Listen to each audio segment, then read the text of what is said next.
Hi, Merlin. So nice to see you again. Hey, good morning, Shu-Yi. Excellent. What are It's we talking about today? Today we got a couple of very interesting topics that I collected from asking around, especially from the Facebook teachers group. And Okay. one Childled teacher, Jenny, she would like us to talk about child-led learning.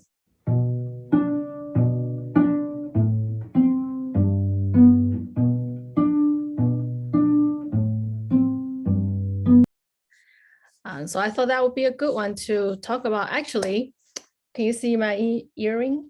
Oh, very nice. Because Halloween is coming in the States. I'm not sure, is it the same in Canada? Sure. So, I was thinking about Halloween, child-led, and that's a very common child-led event, usually with the families, with kids. Parents always ask kids, well, how would you like to be for Halloween? And then you either go on to have a arts and craft project, like, what would you like to be? And that is my, child-led activity that I'm the most fond of. But here we're talking about cello and music and piano learning. Yeah, what's your first thought about cello? Yeah, so I use the expression student-led more often than child-led. And just to be clear that it's student-led can be of any age. So Mhm. child-led, we were thinking of little kids, but if you think of student-led teaching, what comes to my mind immediately is the opposite, which is teacher-led teaching. And maybe to understand a little bit about student-led teaching, we need to go to the teacher-led side for a minute to just, and if we talk about the Suzuki method, for example, so if the Suzuki method is a good example of a teacher-led approach, what's going on there? Well, what happens is, I think I kind of use the word infrastructure. And in a teacher-led situation, the infrastructure is generated by the teacher. So if we think of the Suzuki method, for example, students are listening to recordings at home, but that initial impulse came from the teacher. Student attends lessons. Yeah, everybody does that. Student goes to concerts, but the concerts are quite special because under the teacher's infrastructure, students at that concert are all playing pieces, the same pieces. A group class, again, it's a teacher-led part of the infrastructure. So if we think of all those things that are teacher kind of initiated in order to, what would it be? In order to give the student this stable learning environment, we can see that those are things that are easy enough, well, I wouldn't say easy enough, that teachers can do to put an infrastructure in place. But for me, what happens in a student-led teaching situation is that the infrastructure is not established by the teacher. The infrastructure is established by the student. So the student has their own listening environment that's pushing them or pulling them to learn certain pieces. They're going to concerts of their own choice, which again, so it's that whole environment thing is pushing them. And so then the question becomes, how do teachers have an impact on a student-led environment? Well, the answer is you need to know lots about what that student environment is all about. So for me, this one of the most important things in a student-led environment, and just to give you an example of what it could be. So you've got a teen beginner who says, I want to learn to play whatever, guitar. And I want to learn to play these 8 pieces that they're playing at, that the rock band at my church plays every single week. I want to join that band. The only way that I can is if I learn these pieces. So what's our responsibility then? Oh, okay, now I know where the student's going with the pieces. Yeah, I can see how I can help the student work their way through blah, blah, blah, blah, blah. Mm-hmm. So for me, it's infrastructure is what it is. Mm-hmm. Right. I mean, definitely if, like you said, the infrastructure is designed by, or like you said, planned by the teacher, it is a lot safer. It's safer to just to conduct the teaching within that frame, which is teacher says something, student copies it and learn it. And then maybe there will be some variables that they can make within that repertoire or the content. I'm just thinking back to student-led, maybe because most of my cello students are younger, maybe 3 or sometimes even 2 before they turn 3. I think about, say, if I'm just introducing the parts of cello, and I do need to make sure that they know it's fragile and it's important. And so they know that if they want to learn to play the cello, they first need to learn to protect it. But then I would go on to ask, is there anything fragile that you know that you want to make sure you can protect? And instead of more of a top-down warning kind of tone, I always find it more engaging and more effective to invite them to lead the next question. Oh, a glass jar is fragile or something is fragile, to help them connect with what I'm trying to teach there. And the other way could be after introducing to them the open strings, A, D, G, C. And instead of just copying me and say, oh, just plug this song right away, they can be plucking each note, and I will sing with that and make up a song with their direction. That's a couple tips I can think of that goes well with this topic. But whenever I hear this topic, student-led or child-led situation, I see two kinds of scenarios. One is that it's maybe run by a very experienced and knowledgeable teacher. Like you said, giving the students a lot of opportunity to share what they like and give them a lot of space and time to talk. And there's that equality, there's that harmonious connection between the teacher and the student. While there's the other scenario would be that if a teacher or it could be a parenting situation that like the child, the student does not have enough reference yet, and then you give them the question, you will lead something, you will lead your home practice, or you will lead your listening. I have found that in some cases, not all the time, but in some cases, if the child does not have enough, if they don't have anything to choose from, then that could become a burden just to leave that decision to the child. Does that make sense? Yeah, so I think, it's kind of like we're working our way through various teaching scenarios. And we've talked about teacher-led, we've talked about student-led. I think one of the things that you're referring to quite often is what I call a shared exploration, a shared, what do I use? Shared curriculum environment, shared teaching, where both teachers and students are swapping back and forth their roles. So sometimes the student's leading, like you're saying, oh yeah, I'm going to play this order of the strings and see what my teacher can come up with. So for me, that's a great example of a shared environment where the leader is going back and forth from student to teacher to student to teacher to back and forth. And so there's a kind of dialogue and interaction that's taking place that's different from what we were talking about with teacher-led, which is just, oh, here, I'll tell you what to do, and that's it. But if I come back again to my idea of infrastructure, where the student comes with such a heavy amount of infrastructure that's influencing their development. I mean, I just remember earlier this week meeting with a group of teachers, a woman teaching teen guitar, and the students are bringing all their own repertoire. And she said, what do I do? What do I do with these students that are bringing all this? I don't know what this repertoire. It's not pieces that I've played. And she was really thinking, she got herself in big trouble by opening up and allowing students to choose their own repertoire. And I realized that for her, her own repertoire was so joined to specific teaching points that she hadn't worked out what are the principles that you're carrying through these specific repertoire pieces that you're using. Now that you don't have those specific repertoire pieces, you're going, oh, what do I do? What am I supposed to teach?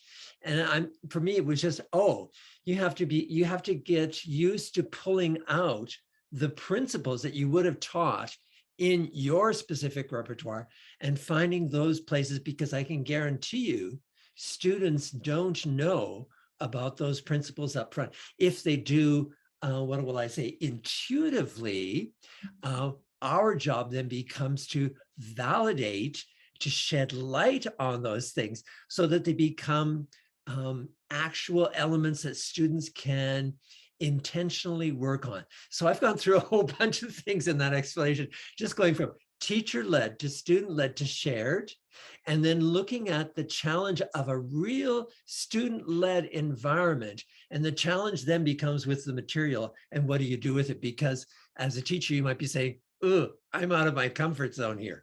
Mm-hmm. Right. Right. So from teacher-led to student-led, and something that goes in balance in the lesson or even in the yearly curriculum. I love the word shared for me. So when you share something with someone, there's a back and forth that's not predictable. So it's not like, oh, I do one thing, you do one thing, I do one thing. No, when you're sharing things, it's completely unpredictable. And the idea that, I can do it for 5 minutes and you can do it for 10. We don't have to have 5 minutes each in order to be sharing properly here. Right. I feel what I hear is this harmony and fluidity in the communication between the teacher and the student. I think like when in a music lesson, a lot of time it's kind of funny. I think about a teacher as like MC in a party or in an event, and sometimes the MC think too important about themselves. But what they should do is really get the guests coming to the party, enjoy each other and get to know each other. And sometimes the MCs feel very nervous that they need to be the entertainer and they do so much. And if the doing so much part, it does not get much response from the guests, then they feel like, why are you not taking my jokes? I'm not sure if that's, but I often have this funny, maybe I'm weird, but this funny image of that, because we, as teachers, we always think we need to be the producer of joy. We need to do this, do that. We need to provide a lot of everything. But the process of thinking we need to provide might have diminished the possibility, like you said, to allow the unexpected learning. And I would say that the unexpected part is the actual learning occurs. And when the kids have, oh, I put the wrong note, or, oh, I'm not doing the right bowing, or I'm not doing the bowing supposed prescribed by the music. I really don't think that down and up bow making a little mistake is the top of the list. But when we as a teacher present each teaching point, if we regard every single teaching point has to be correct, then that's already making a very stiff infrastructure. Throughout our conversations about teaching, actually circling back to this issue, that teachers should really learn to think with a lot of flexibility, and learn to practice to look at each student, each child as an individual, equal partner in this lesson. And with your really great thinking points about shared curriculum and reflective teaching, those are all really great reminders for teachers to think about, maybe take this point and look at your lesson plan again. Is there space for the child to talk? Is there space to I mean, I would be very curious about a child's life at home, what kind of music they sure he would want to listen. So if I know that part of knowledge, it actually will help me teach better. And the other part is what you mentioned about principle from that guitar teacher, bringing in, letting students bring in a repertoire and then get nervous. And I think just like you said, if we're teaching more of a principle of pedagogy, a principle of communication, besides the teaching point, the prescribed per song, that kind of teaching point, when we feel a lot freer. Yeah, it's a very good question, this student-led teaching idea. And I appreciate what you're saying about the MC, because we've got to we've got to coordinate a whole bunch of activities that are going on. And even I'm wondering, if I had to prioritize an activity, what would that activity be? And I'm going to go to John Dewey for a minute, which is a guy that I don't go to very often. But I was doing some research this week, and I came across a book that he's written, which I know that I've read it in the past, but the quote that really stood out for me in the book was, learning isn't experiencing something. Learning is reflecting on our experience of something. And so what I see that, you're talking about when you're saying engage the student, and I'm talking about share the lesson with the student, what we're really trying to do is to engage the student's reflective thought process. So that rather than just, experiencing the lesson, yeah, I did what the teacher told me to, I played all the notes on the open strings, or I really worked on my intonation, I did all that stuff. So they have these experiences. But I really appreciate what John Dewey is saying, is that the learning doesn't occur until we actually reflect on what we've done. And so if you think about, teachers moving through activities in the lesson, well, let's do this, let's do this, let's do this. And you get to the end of the lesson and you say, what did we do? And the student lists all the activities. You might assume that a whole bunch of learning took place. But listing the activities isn't a learning activity. That's a reporting activity. Talking about your learning is quite something quite different. And I think, when students, like this guitar teacher has students that bring their own repertoire, it's like, okay, well, we've got our activities for our specific repertoire. What do I do now? But for me, the door that you need to open is that reflective door, that reflective activity. Right. I really think that what we are, again, I really appreciate coming from very different background for you and for me, and having all this conversation. It's really, it has been very inspiring for me. So when you're talking about reflecting on experience of learning, or of that part from Dewey, I was thinking about apprenticeship and mentorship, the difference between those two.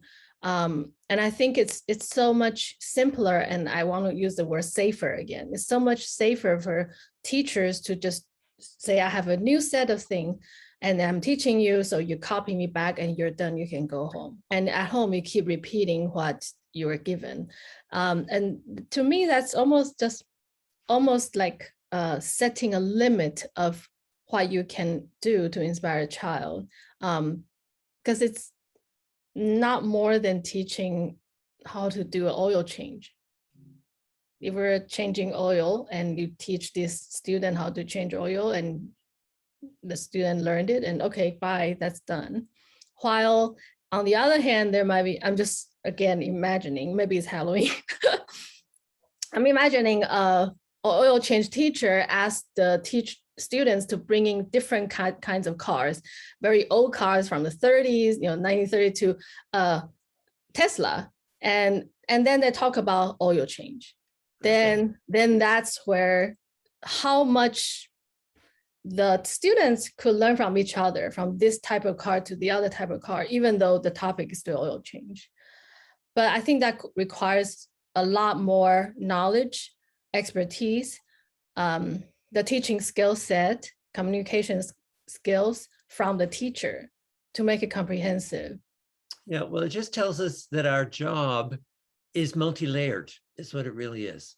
There are many layers going on, and those layers, I think you used the word fluid a long time ago.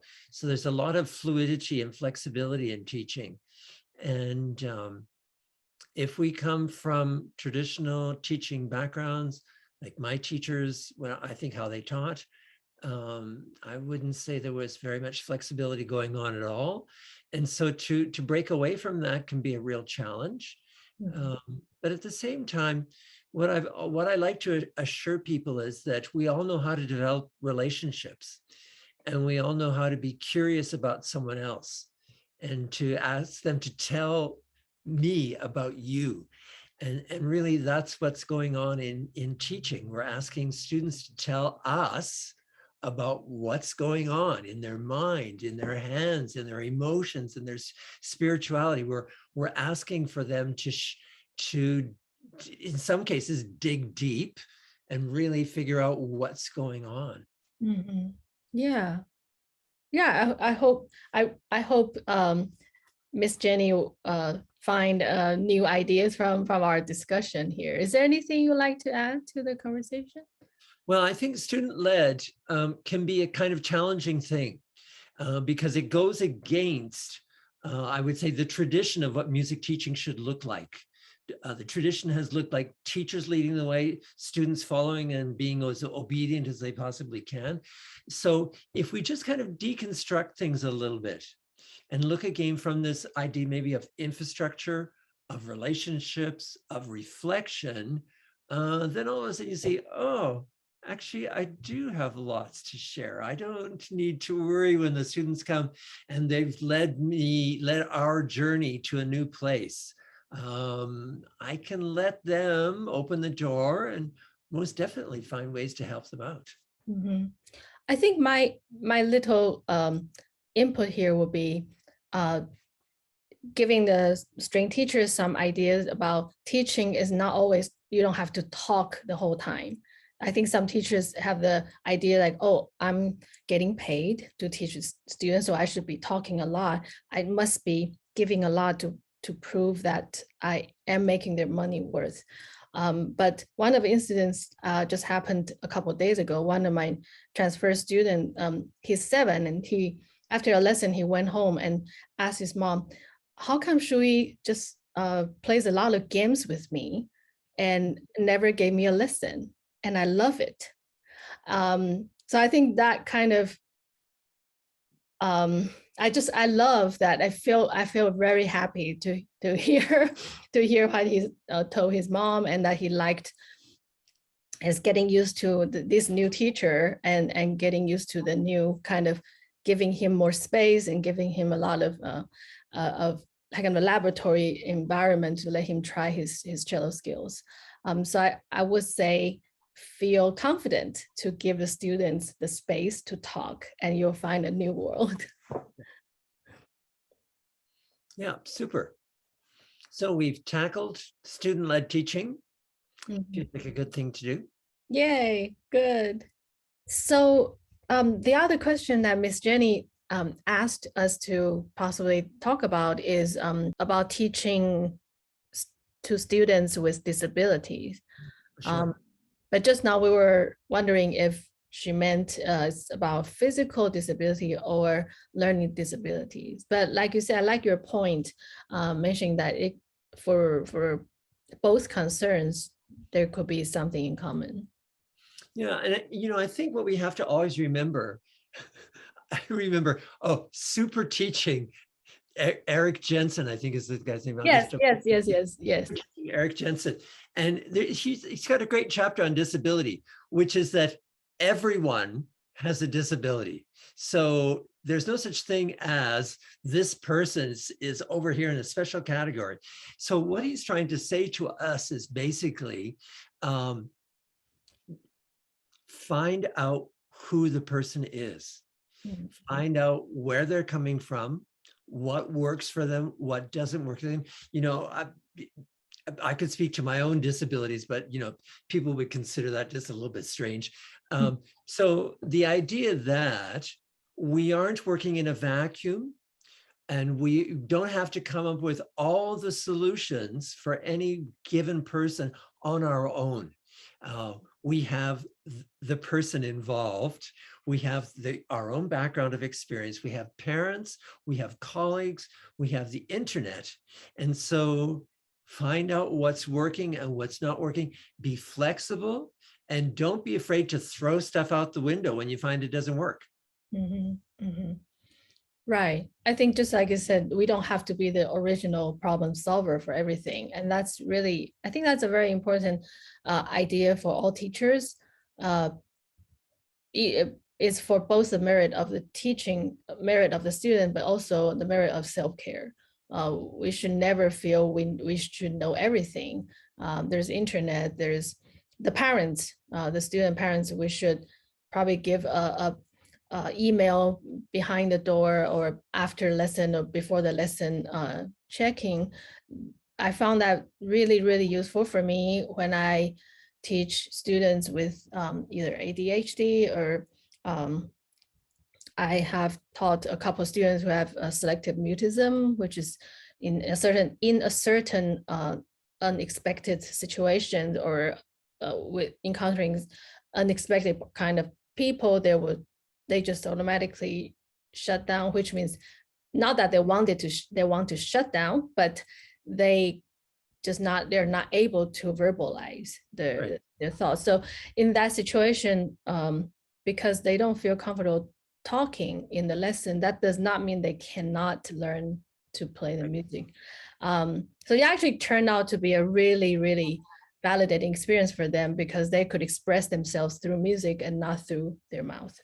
But learning to communicate with a certain type of students as such, having the tips and tactics from the therapist those were very, very helpful for me because it's a very particular case. And I think from teaching students with different learning style really helped me to be more knowledgeable in this case.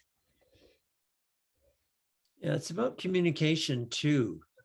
So our communication skills, there is a resource that's out there. Julian Miravel is the name of the author. He's a researcher, a French-born American university professor, and he's written a really marvelous book called The Art of Positive Communication. It's an academic publication, which means he talks a lot about theories of communication and so on. So you get a lot of theoretical background, but I found that the areas that he talks about in terms of paying attention to in communication are just really marvelous. And there's just a couple on my mind. Greetings are really important. Asking and being curious about someone else. So it's that whole idea of getting more information. Being honest and being flexible and not being shy about talking about yourself as well. I love that. He encourages people to go deep, and not just to go deep with your student, but to go deep with yourself as well. I think that is definitely the first place we should do is to go deep with ourselves, encounter our own, as you say, a certain level of disability. Just check on are we vulnerable? Are we comfortable to be vulnerable as well? I guess a certain kind of checking your own prejudices, checking your own privilege, if we want to talk about privilege these days, checking your own biases, checking your background, and seeing, where do these thoughts come from? Are they valid? Is this really the way you experience life? So, going through those kinds of things, examining your own philosophical background, and does your philosophical background that you have in your mind actually show up in your day-to-day action as well? right. Well, I think this topic should be continued. We can talk more about this. That would be great. Okay, great.